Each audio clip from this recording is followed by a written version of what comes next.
Taken by Ben Jones. Oh, it's a massive gap. And Henry Slade could just walk through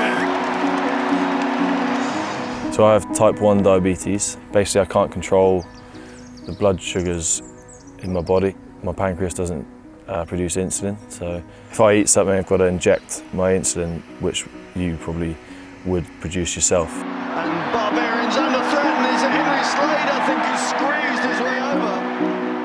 Me and one of my best mates, Ollie Wace, at school, we were both ill one day, just randomly had the flu on like a Thursday, I think it was. Didn't think much else of it. Over the weekend, he told me that he'd been in the hospital. Obviously did all the tests on him and said he had diabetes. And later on the next week, he came back into school, we had his little blood testing kit, and everyone was just testing their blood. Everyone's trying it, and my blood sugars were high. And I was like, he's like, oh, don't worry about it, try it again tomorrow. So we tried it again the next day, and it was even higher. So like, phoned up my old man.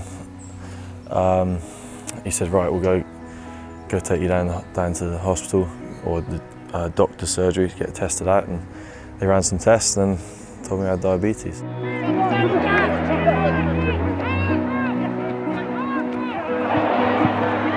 It took a bit of getting used to. I mean, at the start, I had a couple of little lows. Just getting used to how much your blood sugars change during training, during games.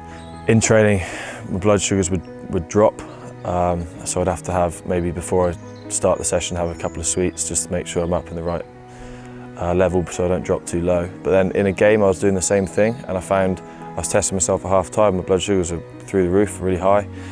So we did a bit of testing and found out that they actually spike. I think it's because of adrenaline. It's all about keeping it in that middle range.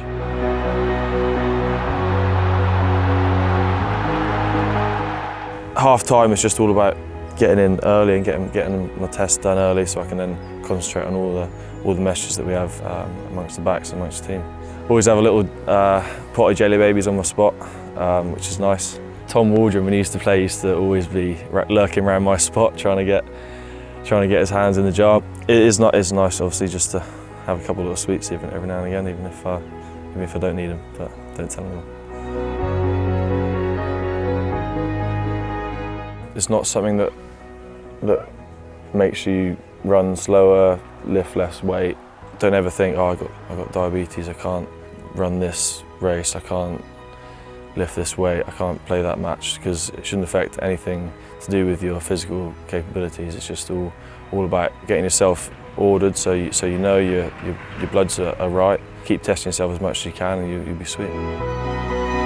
I've got a bandage over it now, but it's a little device that just inserts into my arm, so I don't actually have to check it at all. I've got an app on my phone where every 5 minutes it sends a blood sugar result to my phone.